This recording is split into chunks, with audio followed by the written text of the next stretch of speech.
نحمده ونصلي على رسوله الكريم اما بعد فاعوذ بالله من الشیطان الرجیم بسم اللہ الرحمن الرحیم۔ سورۃ آل عمران کی آیت نمبر 14 سے لے کر 17 تک 4 آیتیں۔ سب سے پہلے آپ ان کی تلاوت سنیں گے، لیکن کیسے؟ انما المؤمنون الذین اذا ذکر اللہ وجلت قلوبہم، کیونکہ کنیکشن جڑنے لگا نا۔ وجلت قلوبہم، دل میں روشنی آنی چاہیے، محسوس ہونی چاہیے۔ وَإِذَا تُلِيَتْ عَلَيْهِمْ آيَاتُهُ زَادَتْهُمْ إِيمَانًا، زَادَتْهُمْ إِيمَانًا، ایمان میں اضافے کا وقت ہے، مضبوطی کا وقت ہے۔ سنیے۔ اعوذ باللہ من الشیطان الرجیم، ہے آپ کے دلوں کا، آپ کا نہیں، دل کو ٹٹولیے کہ ان آیات کی تلاوت نے آپ کے دل پر کیا اثر کیا، آپ نے کیا محسوس کیا، کیا سننے سے پہلے اور بعد کی کیفیت ایک ہی جیسی ہیں؟ اگر ایک جیسی ہیں تو آپ کا دل بیمار ہے، آپ بیمار دل کے مالک ہیں، آپ کو دل کے علاج کی ضرورت ہے۔ لوگوں کے لیے خواہشات کی محبت، عورتیں، اولاد، سونے چاندی کے ڈھیر، چیدہ گھوڑے، مویشی اور زرعی زمینیں بڑی خوش آئند بنا دی گئی ہیں، مگر یہ سب دنیا کی چند روزہ زندگی کے سامان ہیں، دنیا کی چند روزہ زندگی کے سامان ہیں۔ حقیقت میں جو بہتر ٹھکانہ ہے وہ تو اللہ کے پاس ہے۔ کہو میں تمہیں بتاؤں کہ ان سے زیادہ اچھی چیز کیا ہے؟ جو لوگ تقوی کی روش اختیار کریں ان کے لیے ان کے رب کے پاس باغ ہیں جن کے نیچے نہریں بہتی ہوں گی، وہاں انہیں ہمیشگی کی زندگی حاصل ہوگی، پاکیزہ بیویاں ان کی رفیق ہوں گی، اور اللہ کی رضا سے وہ سرفراز ہوں گے۔ اللہ اپنے بندوں کے رویے پر گہری نظر رکھتا ہے۔ یہ وہ لوگ ہیں جو کہتے ہیں کہ مالک ہم ایمان لائے، ہماری خطاؤں سے درگزر فرما اور ہمیں آتش دوزخ سے بچا لے۔ یہ لوگ صبر کرنے والے ہیں، سچے ہیں، فرما بردار ہیں، خرچ کرنے والے ہیں، اور رات کی آخری گھڑیوں میں اللہ سے مغفرت کی دعائیں مانگا کرتے ہیں۔ کوشش کریں اور دعا مانگیں۔ زین للناس، خوبصورت بنا دی گئی لوگوں کے لیے۔ زینا خوبصورت بنانا، آراستہ کرنا، نظروں میں یا دل میں کھبا دینا، کسی چیز کا دل میں اٹک جانا، دل میں اس کی محبت پیدا ہو جانا، دل کا اس پہ ریجھ جانا۔ تو زین للناس، لوگوں کے لیے خوبصورت بنا دی گئی، لوگوں کے دل میں ڈال دی گئی کیا؟ حب الشہوات، محبت شہوات کی۔ شہوات شہوت کی جمع، شہوت کا معنی ہوتا ہے للچانا، آرزو کرنا، خواہش کرنا، کسی چیز کی طرف نفس کا شوق ہونا، یعنی دل کا کسی چیز کے پیچھے جانا، اس کی خواہش کرنا۔ شہوت ایسی قوت جو انسان کے دل کے اندر کسی چیز کی بھوک پیدا کر دیتی، اس کی طلب ڈال دیتی۔ اشتہا کا لفظ بھی اسی سے ہے، اور یہاں شہوت سے مراد وہ چیزیں ہیں جو انسان کو مرغوب ہوتی ہیں، پسندیدہ ہیں۔ تو زین للناس، لوگوں کے لیے خوبصورت بنا دی گئی، اٹریکشن پیدا کر دی گئی ان چیزوں کے اندر۔ گویا یہ ایک فطری سی چیز ہے، یہ تو اللہ نے ڈالی ہے، آپ اس کو نکال نہیں سکتے، آپ اس سے بھاگ نہیں سکتے، یہ تو آپ کی کمزوری ہے۔ ان چیزوں کی محبت تو ہوگی ہی، کیونکہ اللہ نے ان کو خوبصورت بنا دیا ہے، اللہ نے ان کی طلب انسان کے دل میں رکھی ہے۔ یہ تو بالکل ایک نیچرل سی بات ہے۔ کن کن چیزوں کی محبت؟ من النساء، عورتوں کی محبت، یعنی مرد کے دل میں عورت کی محبت ڈال دی گئی، عورت اس کی ایک ضرورت بن گئی۔ والبنین، اور بیٹے، والقناطیر المقنطرہ، اور ڈھیروں ڈھیر مال. قناطیر ڈھیروں مال کے لیے ہوتا ہے، بلندی کے لیے بھی آتا ہے. بڑے پل یا بڑی عمارت کو بھی قنطرہ کہتے ہیں. تو جب بہت سارا مال ایک جگہ اکٹھا ہو تو اس کا بھی ڈھیر لگ جاتا ہے، وہ بھی اونچا ہو جاتا ہے. آج کل 100 کلو کے برابر وزن کو بھی قنطار کہتے ہیں. والقناطیر المقنطرۃ، ڈھیروں ڈھیر مال، من الذہب، سونے میں سے، والفضۃ، اور چاندی میں سے، یعنی سونے چاندی کے ڈھیر، تھوڑا بہت نہیں، ڈھیر، جتنا بھی ہو کم ہے. والخیل المسومۃ، اور نشان زدہ گھوڑے، مسومہ نشان لگے ہوئے، اعلی نسل کے، بہترین، چیدہ، چنے ہوئے. اور آج کے دور میں ہو تو گاڑیوں کے نمبر پلیٹس بھی ہو سکتے ہیں. والانعام، اور مویشی، والحرث، اور کھیتی. یہ سب کیا ہے؟ ان کی حقیقت کیا ہے؟ فرمایا ذالک متاع الحیات الدنیا، یہ دنیا کی زندگی کا متاع ہے. یہ چیزیں دنیا میں فائدہ اٹھانے کے لیے بنائی گئی ہیں. واللہ عندہ حسن المآب، اور اللہ اس کے پاس تو بہترین ٹھکانہ ہے. قل، کہہ دیجئے، اُنبئکم، کیا میں بتاؤں تم کو؟ جاننا چاہتے ہو؟ خبر دوں تم کو؟ بخیر من ذالکم، اس سے بھی بہتر چیز کی. ان سب چیزوں کی محبت تو ہے ہی، لیکن اس سے بہتر بھی بہت کچھ ہے. خیر من ذالک، کیا ہے وہ؟ للذین اتقوا، وہ ان لوگوں کے لیے ہے جنہوں نے تقوی اختیار کیا، متقین کے لیے. عند ربہم، ان کے رب کے پاس، جنات، باغ ہیں، تجری من تحتها الانہار، جن کے نیچے نہریں بہ رہی ہیں، خالدین فیہا، جن میں وہ ہمیشہ رہیں گے. دنیا کی یہ چیزیں تو متاع ہے، تھوڑے دن کا سامان ہے، عارضی فائدے کے لیے ہیں، لیکن جو اللہ کے پاس ہے وہ ہمیشہ کے لیے ہے. وَأَزْوَاجٌ مُطَهَّرَةٌ، اور پاکیزہ بیویاں. وَرِضْوَانٌ مِّنَ اللَّهِ، ان سب نعمتوں سے بڑھ کر بڑی نعمت اللہ کی رضامندی، رب کی رضا. واللہ بصیر بالعباد، اور اللہ بندوں کو دیکھ رہا ہے کہ کون صرف متاع قلیل کے پیچھے دوڑ رہا ہے اور کون ہمیشہ کی نعمتوں کا خواہش مند ہے، کون کیسا سودا کر رہا ہے. اس آخرت کے چاہنے والے کیسے ہوتے ہیں؟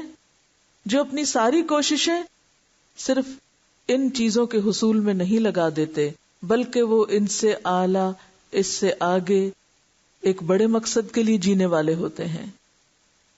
الذین یقولون ربنا اننا آمنا فاغفر لنا ذنوبنا وقنا عذاب النار.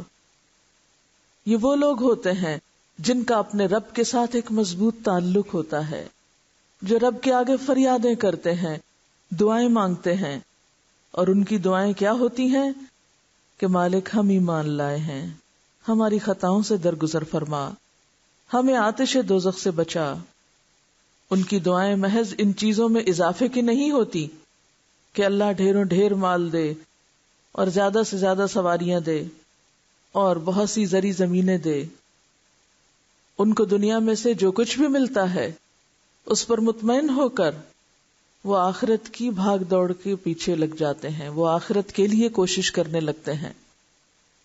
اور صرف کوشش ہی نہیں کرتے بلکہ رب سے خوب خوب دعائیں مانگتے ہیں کہ اللہ اس دنیا کی محبت تو نے دل میں ڈال ہی دی، اسے ہم نکال تو نہیں سکتے اور نہ ہی نکالنا مقصود ہے. دین یہ نہیں چاہتا کہ آپ ان چیزوں کی محبت ختم کر دیں. وہ کیا چاہتا ہے کہ ان چیزوں کو ضرورت سمجھتے ہوئے، استعمال کرتے ہوئے ان چیزوں سے اوپر اٹھ جائیں اور بڑی چیز کی تلاش کریں، کیونکہ جو چھوٹی چیزوں میں الجھ جاتا ہے وہ بڑی چیز نہیں پا سکتا، اور وہ بڑی چیز تو اللہ کی رضا ہے. اللہ کی رضا کس کو ملتی ہے؟ الصابرین، صبر کرنے والوں کو، والصادقین، سچے لوگوں کو. جھوٹے لوگوں کو نہیں، والقانتین اطاعت گزار لوگوں کو، فرما بردار لوگوں کو، والمنفقین کھلے دل والوں کو، خرچ کرنے والوں کو، والمستغفرین بالاسحار اور یہ سارے کام کر کے بھی رات کے پچھلے پہر چپکے چپکے اپنے رب سے اپنے گناہوں کی معافی مانگتے رہتے ہیں. وہ کبھی بھی اپنے کسی نیک عمل پر تکبر نہیں کرتے، فخر نہیں کرتے، بلکہ ہمیشہ اپنی کوتاہیوں پر، اپنے گناہوں پر ہی نظر رکھتے ہیں اور ان کو دھونے ہی کی فکر کرتے ہیں اور ان کو دور کرنے کے لیے اپنے رب سے مدد چاہتے ہیں. اس مختصر وضاحت کے بعد پھر سنیے. زین للناس حب الشہوات من النساء والبنین والقناطیر المقنطرة من الذهب والفضة والخیل المسومة والانعام والحرث ذلك متاع الحیاة الدنیا واللہ عنده حسن المآب. یہ تمام چیزیں جن کا اس آیت میں ذکر کیا گیا ہے یہ انسانوں کی پسندیدہ چیزیں ہیں اور بذات خود ان کے اندر کوئی برائی بھی نہیں. یہ سب حلال اور جائز خواہشات ہیں اور ان چیزوں کی محبت ہر دور میں عام رہی ہے. کوئی انسان اس سے خالی نہیں رہا، دور قدیم میں بھی اور دور جدید میں بھی. ان میں سے کوئی ایسی چیز نہیں کہ جسے پچھلے دور میں تو پسند کیا جاتا ہو اور آج کے دور میں ریجیکٹ کیا جاتا ہو. پچھلے دور میں استعمال مختلف طرح تھا، آج کے دور میں کچھ اور طرح ہے. اور یہ ایک بہت بڑا فیکٹ ہے کہ ان ساری چیزوں کی چمک دمک اور کشش ہمیں اپنی طرف کھینچ لیتی ہے. ان چیزوں کی محبت ایک پیدائشی جذبہ ہے، اندر انگریو کر دیا گیا ہے. اس سے کوئی دل خالی نہیں ہے، ہو بھی نہیں سکتا، اور اگر کوئی دعویٰ کرے تو وہ جھوٹا دعویٰ کرتا ہے. ان کی کشش اللہ نے رکھی ہے. مال و اولاد کی محبت اللہ نے دل میں ڈالی، اور اگر یہ محبت نہ ہو تو یہ زندگی بوجھ بن جائے، پھیکی ہو جائے، بے روح ہو جائے، مصیبت ہو جائے. لیکن سوال یہ پیدا ہوتا ہے کہ یہ محبت ڈالی کیوں گئی ہے؟ یہ امتحان کے لیے ہے، یہی تو آزمائش ہے. اگر محبت ڈالی ہی نہ جاتی تو پھر تو یہ ہمارے لیے پتھروں پہاڑوں کی طرح بےمانی سی چیزیں ہوتی. ہمارے اندر ان کو طلب کرنے کی، ان سے تعلق قائم کرنے کی، ان کے لیے تکلیف اٹھانے کی کوئی خواہش ہی نہ ہوتی. ہم کرتے ہی کچھ نہ، زندگی کا کارخانہ رک جاتا، کوئی کچھ نہ کرتا. تو یہ اللہ تعالی نے خود رکھی محبت دلوں میں تاکہ لوگ متحرک رہیں، سرگرم عمل رہیں، لیکن ساتھ ہی اس محبت کو امتحان بنا دیا. یہ سب کچھ اس لیے نہیں ہمیں دیا گیا کہ اس کی محبت میں ہم انہی چیزوں کے پیچھے دوڑ پڑیں اور اپنی ساری قوتیں اور ساری کوششیں اور ساری محنتیں صرف اسی میں لگا دیں. یہ سب اس لیے نہیں ہے، بلکہ امتحان کیا ہے کہ ان کی محبت ہوتے ہوئے ان سے اوپر اٹھ جائیں، ان سب کے بنانے والے کی محبت اپنے دل میں ان سے بڑھ کر لائیں. چھوٹی سی مثال سے اس بات کو سمجھیے کہ مثلاً کوئی شخص آپ کو کوئی بہت ہی اچھی چیز دیتا ہے، آپ کو پسندیدہ ترین کوئی گفٹ دیتا ہے آپ کو، آپ کیا کریں گے؟ ایک بچے کی طرح کہ وہ چیز لے کے اس کو کھولنے میں لگ جائیں اور بھول جائیں جس نے دی. بچے ایسے ہی کرتے ہیں نا، اگر آپ ان کو کوئی چیز دیں تو وہ آپ کو نہیں دیکھتے، تو کون میں کون، اب وہ چیز کو دیکھتے ہیں، اب اسی کے پیچھے لگ جاتے ہیں. وہ کھیلیں گے، وہ کھائیں گے، وہ جو بھی کریں گے. تو یہ ایک بچگانہ طرز عمل ہے کہ جس نے سب کچھ ہمیں دیا اور اتنا خوبصورت بنا کے دیا، اتنا اچھا دیا کہ ہماری آنکھیں ان چیزوں سے ٹھنڈی ہوتی ہیں، ہمارا دل ان چیزوں کو دیکھ کے خوش ہوتا ہے، ہم زندگی کو انجوائے کرتے ہیں. تو ہونا یہ چاہیے تھا کہ جس نے یہ سب کچھ دیا ہمارا دھیان اس کی طرف لگ جائے، اور ہم نے بچگانہ حرکت کی، اس کو تو گئے بھول اور پیچھے پڑ گئے ان چیزوں کے. یہ تو ہمیں آزمایا جا رہا تھا کہ محبت بھی ہے اور وہ چیزیں بھی ہیں جن سے محبت ہے، اور اس کے بعد دینے والا بھی ہے. اب انسان کس چیز کو لیتا ہے؟ دینے والے کو پسند کرتا ہے یا پھر ان چیزوں کے پیچھے لگ جاتا ہے؟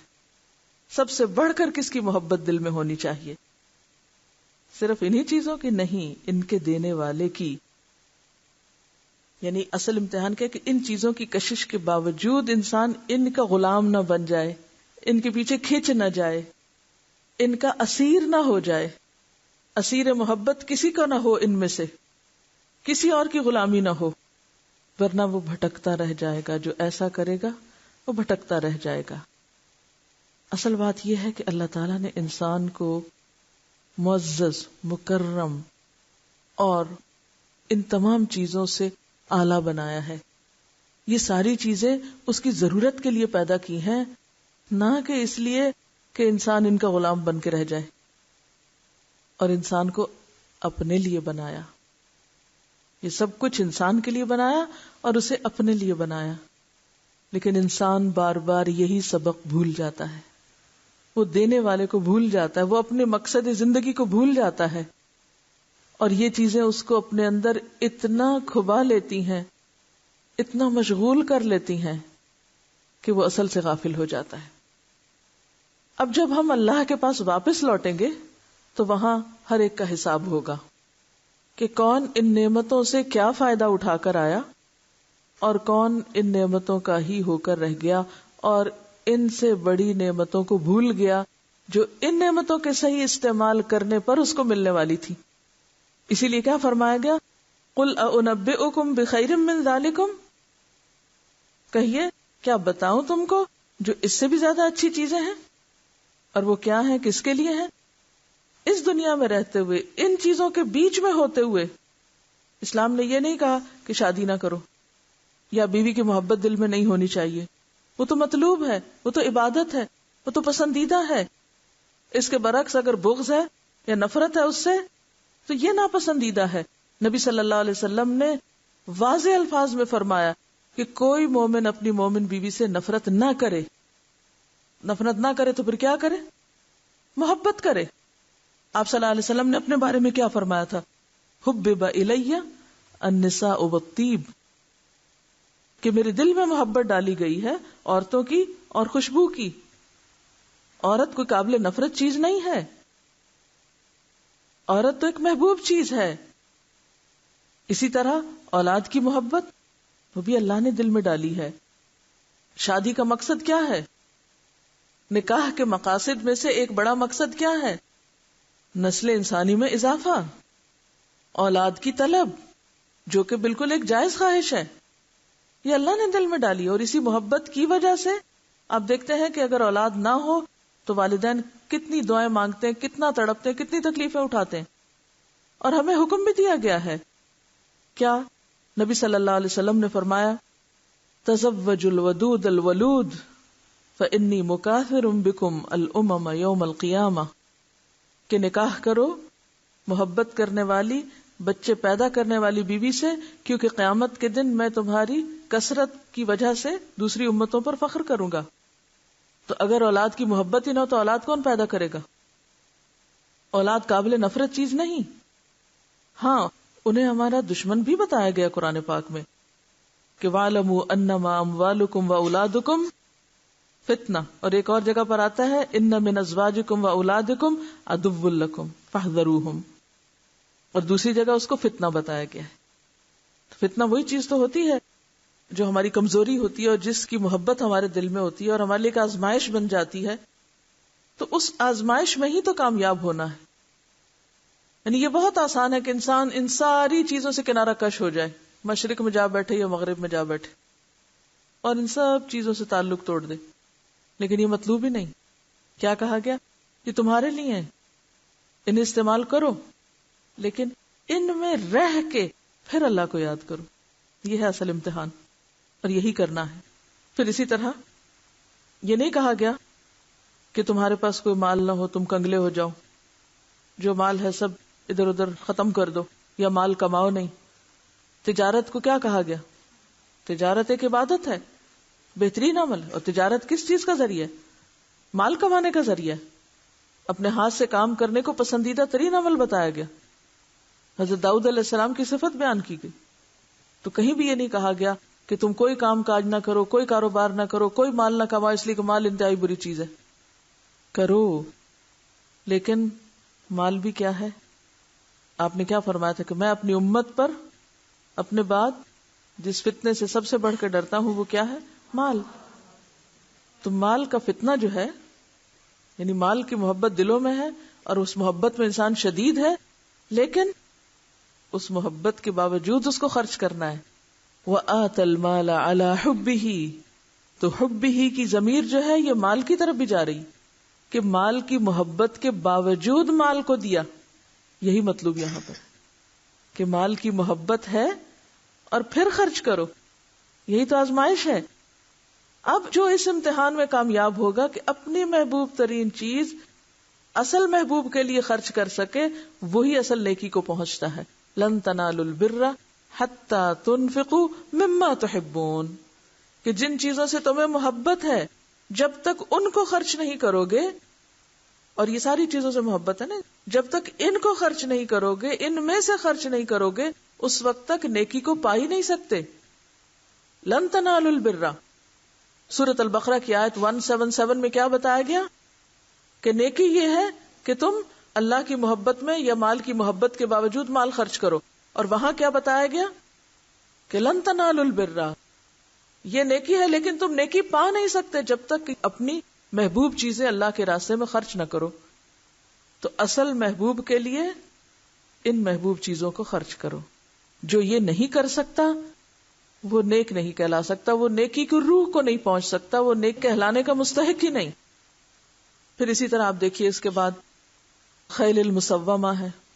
یہ نہیں کہا کہ تم سواری نہ رکھو اپنے پاس اور پیدل چلا کرو. جتنی حیثیت توفیق ہے، جو استطاعت ہے، اچھی سے اچھی سواری رکھ سکتے. ہاں، فخر کا ذریعہ نہ ہو، نمائش اور ریاکاری اور دکھاوے کا ذریعہ نہ ہو، دوسروں کو جلانے کا ذریعہ نہ ہو، بلکہ اس سے بہترین کام لینے کی نیت ہو. کیونکہ یہ سارے وسائل ہوں گے تو ہی ہم اللہ کی عبادت میں آگے بڑھیں گے اور زیادہ تیزی کے ساتھ بڑھ سکتے ہیں، زیادہ بہتر طریقے سے بڑھ سکتے ہیں. اب مثال کے طور پر آپ دیکھیے کہ اگر ایک شخص شادی شدہ ہے، اس کے گھر میں اطمینان ہے، اولاد ہے، اس کے پاس مال کاروبار ہے، سواری ہے، یہ ساری نعمتیں ہیں، اور پھر وہ ان نعمتوں کو اللہ کی اطاعت میں خرچ بھی کرتا ہے، ان میں سے کوئی چیز اس کے اللہ کے راستے میں رکاوٹ نہیں بنتی. یہ شخص زیادہ پسندیدہ ہے یا وہ شخص جو ان سب چیزوں کو ڈسکارڈ کر کے ایک طرف رکھ دے اور پھر بالکل ایک طرف یکرخ ہو کے بیٹھ جائے؟ یا یہ کہ جس کے پاس کچھ نہ ہو اور وہ صرف ان کے پاس جن کے پاس کچھ ہے ان کے اوپر حسرتیں کر کر کے روتا دھوتا رہے زندگی میں اور کچھ کرنے کے قابل نہ ہو؟ تو ایک بہتر رویہ کیا ہے کہ انسان ایک فطری زندگی گزارے. اللہ تعالیٰ جو موقع دے نکاح کا اس کو عبادت سمجھ کے کرے، اولاد کو اپنے لیے ایک نعمت سمجھے، اپنے لیے صدقہ جاریہ اور اپنا خزانہ سمجھے، اس کو اپنی دنیا اور اپنی آخرت کے فائدے کا ذریعہ سمجھے، ان کو اللہ کی اطاعت میں لگائے، پھر اسی طرح مال کمائے اور اس کو اللہ کے راستے میں خرچ کرے. کیونکہ آپ کو وہ حدیث یاد ہوگی جس میں کچھ صحابہ آپ کے پاس آئے کہنے لگے کہ یا رسول اللہ صلی اللہ علیہ وسلم سبق المفردون، یہ مال والے تو ہم سے بہت آگے بڑھ گئے، ہم نمازیں پڑھتے ہیں وہ پڑھتے ہیں، ہم روزے رکھتے ہیں وہ رکھتے ہیں، ہم جہاد میں شریک ہوتے ہیں وہ ہوتے ہیں، لیکن وہ مال خرچ کرتے ہیں اور ہم مال نہیں خرچ کر سکتے. اس طرح وہ ہم سے آگے بڑھ گئے. تو آپ نے کیا فرمایا؟ اچھا تم یہ تسبیحات پڑھ لیا کرو، سبحان اللہ، الحمدللہ، اللہ، یہ تسبیحات فاطمہ. جو بہت خوش ہو گئے. اور کچھ دن کے بعد وہ تسبیحات ان کو بھی پہنچ گئی، اب وہ بھی پڑھنے لگے. اب ان کو پھر فکر ہوئی. اب آپ دیکھیے نا کہ دوڑ کس میں لگی ہوئی ہے، دنیا کمانے میں نہیں، نیکیوں میں. پھر آگے یا رسول اللہ صلی اللہ علیہ وسلم، تو وہ یہ بھی پڑھنے لگ گئے. اب پھر وہ آگے نکل گئے. آپ نے فرمایا ذالک فضل اللہ یؤتیہ من یشاء، یہ اللہ کا فضل ہے، جسے چاہتا ہے دیتا ہے. تو مال بری چیز نہیں ہے. مال کے لیے قرآن پاک میں لفظ خیر آیا ہے. مال کی محبت بھی کوئی بری چیز نہیں ہے. ہاں، یہ برائی اس وقت بن جاتا ہے جب انسان ان چیزوں کی محبت میں ڈوب کر اصل محبوب کو فراموش کر دے، اپنے رب کی رضا کو بھول جائے اور ان چیزوں کو اپنے رب کی رضا میں استعمال نہ کرے، اور خاص طور پر اپنی آخرت کو بھول جائے. جیسے آپ کو یاد ہوگا کہ ایک شخص جس کے پاس کچھ نہیں تھا، اس نے کہا کہ یا رسول اللہ صلی اللہ علیہ وسلم میرے لیے دعا کیجیے تاکہ اللہ تعالیٰ مجھے مال مویشی دے. پھر وہ اتنے زیادہ ہو گئے اور ان میں اتنا مشغول ہو گیا کہ سب کچھ بھول گیا. تو زرعی زمینیں نقصان دہ چیز نہیں ہے. آپ ایک پودا بھی اگاتے ہیں، اس میں سے جانور چرند پرند کوئی بھی کھا جاتا ہے تو بھی وہ آپ کے لیے کیا ہے؟ صدقہ ہے. درخت لگانا صدقہ جاریہ کے کاموں میں سے جو مسلسل ماحول کو خوشی دیتے ہیں، آپ کے لیے آکسیجن پروڈیوس کرتے ہیں. آپ دیکھیں نا کہ آپ نے ایک درخت لگایا، وہ 100 سال تک آکسیجن پیدا کرتا رہا، فضا کی گندگی کو جذب کرتا رہا.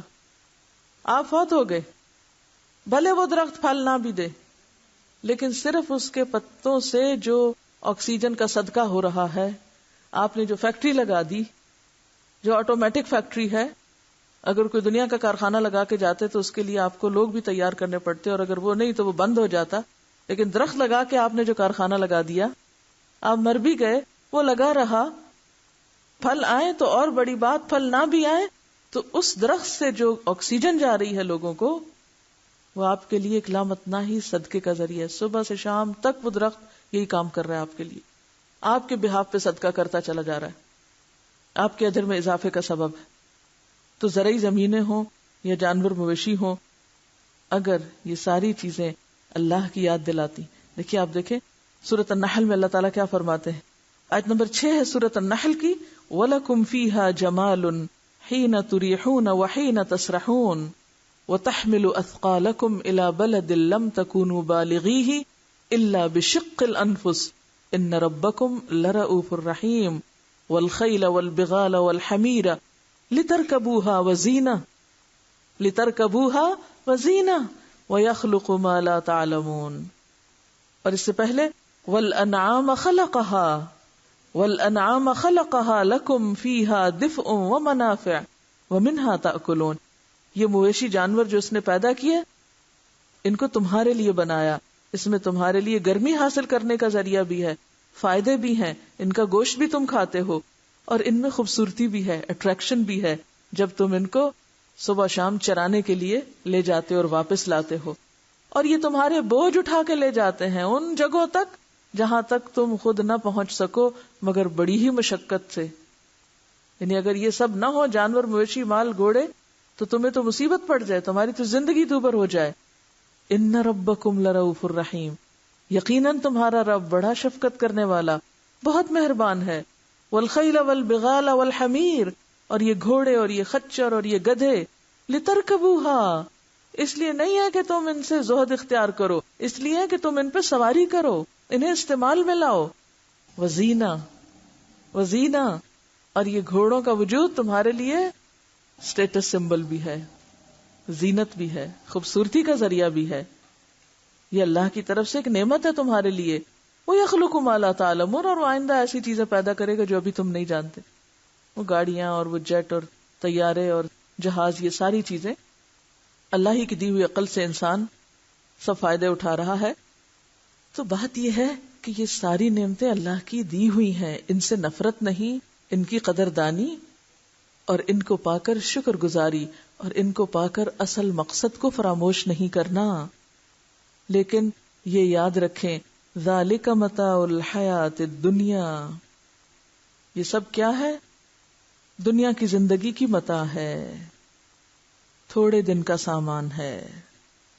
انا جعلنا ما علی الارض زینۃ لها لنبلوہم ایہم احسن عملا، یہ سب چیزیں ہم نے زمین کی زینت بنائی ہیں تاکہ ہم ان کو آزما کر دیکھیں کہ ان میں اچھے کام کون کرتا ہے، ان کو پا کر اچھا کون بنتا ہے، اور ان چیزوں سے اچھے کام کون لیتا ہے، اور کون ہے بدبخت جو ان چیزوں کی محبت میں ایسا غرق ہو جائے کہ اسے اپنے فرائض ہی بھول جائیں، اسے اپنے رب کی یاد ہی نہ آئے، وہ اپنے رب کی یاد سے ہی غافل ہو جائے، اور وہ دنیا کی محبت میں اس طرح ڈوب جائے کہ آخر غرق ہو جائے اور ختم ہو جائے اور ہلاکت کا شکار ہو جائے. کیونکہ اللہ کو بھول کر ان چیزوں کی محبت ہر گناہ کا سبب بن جاتی ہے. یاد رکھیے 2 چیزیں. نمبر 1، ان چیزوں کی محبت منع نہیں ہے. منع کیا چیز ہے؟ ان چیزوں کی محبت میں ڈوب کر اصل محبت سے غافل ہونا، اور وہ ہے اللہ کی یاد، اللہ کی رضا. حدیث میں آتا ہے حب الدنیا رأس کل خطیئۃ، دنیا کی محبت ہر گناہ کی جڑ ہے. دنیا کی محبت ہر خطا کی جڑ ہے. ہر گناہ کے پیچھے آپ دیکھیں گے کہ دنیا کی مفاد اور دنیا کی محبت ہوگی. لیکن جو شخص ان چیزوں کی محبت کے ساتھ ساتھ اپنے رب کی اطاعت کرنا جانتا ہے، اپنے رب کی اطاعت کرنا جانتا ہے، تو ایسا شخص کامیاب ہے، بلکہ وہ کامیابی کے ایک اعلیٰ معیار کی طرف جا رہا ہے. مولانا رومی نے اس بات کو ایک بہت خوبصورت انداز میں بیان کیا. وہ کہتے ہیں آب اندر زیر کشتی پشتی است، آب در کشتی ہلاک کشتی است. یعنی دنیا کا ساز و سامان پانی کی طرح ہے اور اس میں انسان کا دل کشتی کی طرح ہے. پانی جب تک کشتی کے نیچے اور ارد گرد ہے تو کشتی کے لیے مفید اور مددگار ہے، اور اگر پانی کشتی کے اندر داخل ہو گیا تو یہی کشتی کی غرقابی اور ہلاکت کا سامان ہوگا. یعنی سمندر میں کشتی جا رہی ہے تو پانی ہے تو کشتی چل رہی ہے نا. اسی طرح دنیا کا ساز و سامان ہے تو دنیا کا سفر جاری رہ سکتا ہے نا. آپ کے پاس کھانے کو ہے، رہنے کو ہے، شادی ہے، بچے ہیں، گھر ہے، یہ سامان ضرورت ہے تو تبھی آپ رہ رہے ہیں نا دنیا میں. ان کے بغیر تو نہیں رہ سکتے. یہ آپ کے لیے معین و مددگار ہے. لیکن اگر یہ چیزیں آپ کے دل میں اس طرح گھر کر گئیں کہ آپ پھر صرف ان کے ہو گئے اور ان میں ڈوب گئے اور انہی کے لیے جیے اور انہی کی نوکری چاکری کرتے رہے تو پھر ہلاکت ہے. جیسے کشتی کے اندر اگر پانی چلا جائے تو کیا ہوتا ہے؟ کشتی ڈوب جاتی. اسی طرح ان چیزوں کی محبت اگر انسان کے اندر اس طرح پڑ جائے کہ انسان انہی میں کھو جائے اور اعلیٰ مقاصد کو بھول جائے تو یہی چیز پھر انسان کی ہلاکت کا ذریعہ بن جاتا ہے. اور پھر اس کے بعد آپ دیکھیے کہ اللہ تعالیٰ نے بہت خوبصورت انداز سے رخ آخرت کی طرف موڑ دیا. یہ تو دنیا کا سامان ضرورت ہے، اصل گھر تو کہیں اور ہے اور وہ اس سے اچھی جگہ ہے، لیکن اس کے لیے تقویٰ چاہیے. متقی کون ہوتے ہیں؟ جن کا اپنے رب سے قریبی تعلق ہوتا ہے، دعا کا تعلق، ایاک نستعین کی عملی تفسیر، اور پھر ان کے اندر کچھ مخصوص صفات بھی ہوتی ہیں: صبر، صدق، قنوت، انفاق فی سبیل اللہ اور استغفار کی کثرت. ان چیزوں کو ذہن میں رکھ کے ایک دفعہ تلاوت اور سنیے، پھر ہم دیکھتے ہیں کہ کیا متاع الحیات الدنیا، یہ ساری چیزیں دنیا کی زندگی کا سامان، سب یہیں رہ جانے والی، سب کچھ چھوڑ جانا ہے. روز ہم دیکھتے ہیں کہ انسان مختلف چیزوں کے پیچھے بھاگتا ہے، لیکن ایک وقت آ جاتا ہے کہ سب کچھ یہیں رہ جاتا ہے اور انسان چلا جاتا ہے. اور اگر چلا نہیں بھی جاتا، دنیا میں بھی رہتا ہے، تو ان چیزوں سے پوری طرح فائدہ نہیں اٹھا سکتا. مثلاً آپ نے دیکھا ہوگا کہ انسان اپنی صحت کا خوب خیال رکھتا ہے، ایک بیلنس ڈائٹ لیتا ہے، ایکسرسائز کرتا ہے، مناسب مقدار میں پانی پیتا ہے، فریش ایئر لیتا ہے، ہر چیز کا خیال رکھتا ہے کہ میری صحت اچھی ہو. لیکن اچانک کوئی حادثہ پیش آ جاتا ہے، بڑھاپا آ جاتا ہے اور انسان کی صحت ختم ہو کر رہ جاتی ہے.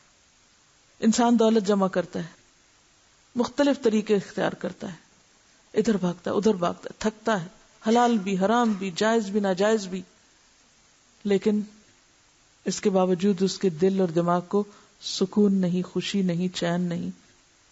وہ اتنا ڈوب جاتا ہے مال کمانے میں کہ اس مال سے فائدہ اٹھانے کا بھی وقت نہیں ملتا اس کو. انسان کے پاس ڈھیروں مال جمع ہو بھی جائے تو انسان اس قابل نہیں کہ وہ سب استعمال کر سکے. آپ کے پاس رنگا رنگ کے کھانے ہوں، آپ کا معدہ اجازت ہی نہیں دیتا کہ آپ ایک لمٹ سے آگے کھا سکیں، حتیٰ کہ آپ کی زبان کا ٹیسٹ خراب ہو کے رہ جاتا ہے. آپ کے پاس بہترین سے بہترین لباس ہوں، زندگی آپ کو اتنی مہلت ہی نہیں دیتی کہ ان سارے کپڑوں کو آپ خود پہن کے پاڑیں اور پورا فائدہ اٹھائیں ان سے. کبھی ان کا رنگ خراب ہو جائے گا، کبھی ان کا ڈیزائن بدل جائے گا، کبھی کچھ، پوری طرح فائدہ نہیں اٹھا سکتے. اسی طرح انسان اقتدار کے پیچھے بھاگتا ہے، مجھے یہ کرسی مل جائے، مجھے یہ عہدہ مل جائے، مجھے فلاں چیز مل جائے. کیا نتیجہ ہوتا ہے؟ وہ اقتدار پا بھی لے تو اس کے مسائل میں اضافہ ہو جاتا ہے. وہ جتنا اونچا جاتا ہے اس کے ساتھ اتنے ہی زیادہ مسائل اوپر اٹھتے ہیں. چین کہاں، خوشی کہاں؟ کیا واقعی وہ ونر ہے؟ کیا واقعی وہ کامیاب ہے؟ کیا واقعی اسی کو کامیابی کہتے ہیں؟ کیا واقعی اسی کو خوشی کہتے ہیں کہ انسان ایک چیز کے پیچھے دوڑا تھا، جب وہ چیز اس کو ملی تو بجائے اس کے کہ وہ خوش ہوتا وہ اور مصیبتوں میں گھر گیا. اسے پا کر بھی وہ چین نہیں ملا جو وہ چاہ رہا تھا. پھر اسی طرح انسان عیش و عشرت کے سامان اکٹھے کرتا ہے، خوبصورت پردے لگاتا ہے، خوبصورت فرنیچر لاتا ہے، خوبصورت کارپٹ بچھاتا ہے، خوبصورت باغ لگاتا ہے. اب کیا ہے؟ بور ہو گیا، بوریت کا شکار ہو جاتا ہے. کبھی مزاج بدل جاتا ہے، کبھی ایسے حالات آ جاتے، کبھی ایسی آندھیاں چل پڑتی ہیں، کبھی ایسے لوگوں سے واسطہ پیش آ جاتا ہے کہ انسان کا سارا سکون، خوشی، آرام، چین، ہر چیز برباد ہو کے رہ جاتا ہے. انسان کچھ منصوبے بناتا ہے، کوئی پلاننگ کرتا ہے، یک کوئی ایسا واقعہ پیش آتا ہے کہ ساری کی ساری پلاننگ دھری رہ جاتی. اور ان ساری چیزوں میں اگر انسان کسی طرح کھینچ تان کے کامیاب ہو بھی تو موت کی تلوار ہر وقت سر پہ لٹک رہی ہے. انسان کسی بھی لمحے اس سے باہر نہیں کہ کوئی یہ کہے کہ نہیں میں ادھر سر کر لیتا ہوں اور مجھ پہ موت نہیں آئے گی. نہیں، آپ جدھر جائیں گے اینما تکونوا یدرککم الموت، وہیں جا پکڑے گی، دبوچے گی. کہاں بھاگ کے جاؤ گے؟ تو اے بندے، صرف ان چیزوں میں ڈوب کر نہ رہ جا. صرف ان چیزوں کی محبت تمہیں فائدہ نہ دے گی. ذالک متاع الحیات الدنیا واللہ عندہ حسن المآب. اس سے آگے جہاں اور بھی ہیں، ابھی تو بہت کچھ ہے پیچھے. حسن المآب ہے. مآب عربی میں لوٹنے کی جگہ کو کہتے ہیں. مقام رجوع مراد ہے جنت یا آخرت میں رہنے کا ٹھکانہ، اور وہ اصل خوبصورت ٹھکانہ ہے حسن المآب. دنیا میں کوئی بھی چیز معیاری نہیں ہو سکتی، مکمل نہیں ہو سکتی، کوئی سچویشن آئیڈیل ہو ہی نہیں سکتی، کوئی چیز پرفیکٹ نہیں ہو سکتی. جو چیز جتنی زیادہ ملتی جاتی انسان کے لیے اتنے ہی بوجھ میں اضافہ کرتی جاتی. اور اس کی ایک مثال ایک مشہور اداکارہ کی ہے جس کا نام گریٹا گاربو ہے. یہ سویڈش ہے، سویڈن میں پیدا ہوئی 1905 میں، اور 1990 میں اس کا امریکہ میں انتقال ہوا. اس کو اتنی شہرت اور دولت ملی تھی اور خواہش بھی اس کو بہت تھی، تو اس خواہش کے پیچھے اس نے فلمی دنیا کا انتخاب کیا، کیونکہ اس کا خیال یہ تھا کہ فلمی دنیا ایسی دنیا ہے جہاں مجھے شہرت بھی ملے گی، دولت بھی ملے گی، اور دونوں چیزوں کا کریز تھا اس کو، جو میرا خیال ہے کسی نہ کسی طرح ہر بندے کو ہوتا ہے. بہرحال اسے خوب دولت ملی، خوب شہرت ملی، اور کہا جاتا ہے کہ اس کو دولت کی دیوی اور شہرت کی دیوی کا نام ملا، کہ جس کی کوئی تمنا کر سکے، جس کو کوئی پوچھ سکے. اتنا کچھ اس کو مل گیا جو وہ چاہتی تھی. بات یہ ہو رہی ہے نا کہ انسان کیا چاہتا ہے دنیا میں، ان چیزوں کی محبت میں آخری حد تک بھی پہنچ جائے اور سب مل بھی جائیں. لیکن کیا ہوا؟ دولت اور شہرت تو ملی، مگر اس کا اپنا آپ اس سے چھن گیا، اپنا آپ چھن گیا اس سے. وہ پوری طرح فلم کمپنی کے کنٹرول میں تھی. وہ اس کو بتاتی تھی ایسا کپڑا پہنو، ایسے بال کاٹو، ایسے بولو، ایسے کھڑے ہو، ایسے بیٹھو. گویا مکمل طور پر وہ ان کی غلامی میں تھی. اگر وہ ان کی غلامی میں نہ ہو تو وہ سب چیزیں اس کو مل نہیں سکتی تھی. اس کی اپنی کوئی چوائس نہیں رہی، اس کی اپنی کوئی پسند ناپسند نہیں رہی، اس کی اپنی کوئی خوشی نہیں رہی، اس کا اپنا کوئی آرام نہیں رہا، اس کی اپنی کوئی مرضی نہیں رہی. گویا اس کی اپنی کوئی آزادی نہ رہی. اس کے چہرے کو بار بار میک اپ سے بدلا جاتا، کبھی کچھ بنایا جاتا، کبھی کچھ بنایا جاتا. اس کے جسم کی مسلسل مالش کی جاتی تاکہ اس کی نزاکت برقرار رہے. بالآخر وہ ان چیزوں سے اتنی گھبرا اٹھی کہ وہ تنہائی میں چیخیں مار مار کے روتی تھی، کیونکہ اس کی اپنی کوئی زندگی نہیں رہی. اسے صرف دوسروں کے لیے جینا تھا، ایک شو پیس بن کے.